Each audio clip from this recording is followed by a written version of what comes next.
ọgbọ́n tuntun onídé gègé dábẹ́ bàdà ẹ bá mi mú jójó. ẹni tuntun lóde ẹ bá mi tọkọ ijó. bórí bá ti kìlù yí padà Mr. Lanko. àbílù bọ́ọ̀lì bí ẹni bí kò jẹ́ mórí wá sáyé. àbílù bọ́ọ̀lì bí ẹni bí kò jẹ́ mórí wá sáyé. ìpọ̀jù èjì tó kámúra kiri. ẹni tuntun lóde ẹ bá mi tọkọ ijó.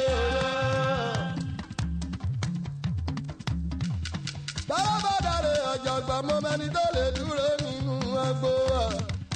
bí ẹni bàkàrà jẹ tán lórí tiwa.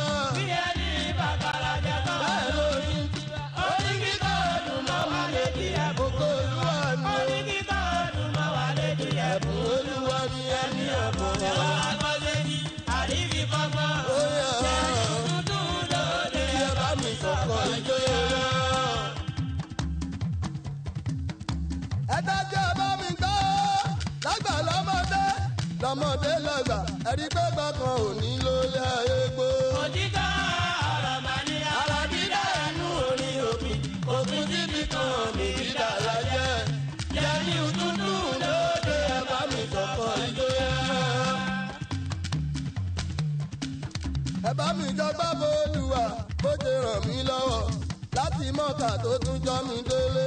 Olúwa nìkan ṣoṣo lọ́ba. Àtògbójúlé, Olúwa nìkan ṣoṣo lọ́ba. àtògbójúlé, tí kì í bàjẹ́ ìwọ bèmí. Kó tó dá mi lọ́lá. Tí ò ní bọ̀rọ̀ ìwọ bèmí kó tó dá mi lọ́lá. Oúnjẹ gbọ́ ohun tí ẹ sọ. Àwa lágbá máa fi wọn, ọba kì í gbèjà ẹ̀dá tó ní bínú. Yẹ́nì tútù lóde ẹ bá mi sọ̀kọ̀ ijó yẹn. Ọ̀rọ̀ àgbà ẹ̀ bẹ lẹ́nu ajíwá ìdì. Àwọn ilé mẹ́ta yìí ẹ wá gbọ́ ohun tó fẹ́ rí. Sílẹ̀ máa tó ọba àwọn àjèjì ní ìgboro Mùṣín.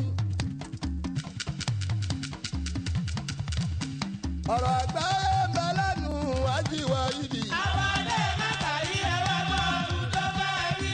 Mbàjẹ́ ròyìn mọ́gà nílùú mọ́kà ń jẹ́. Bí a bá tó ní ẹ abáramọ́ tó má jọ rárá.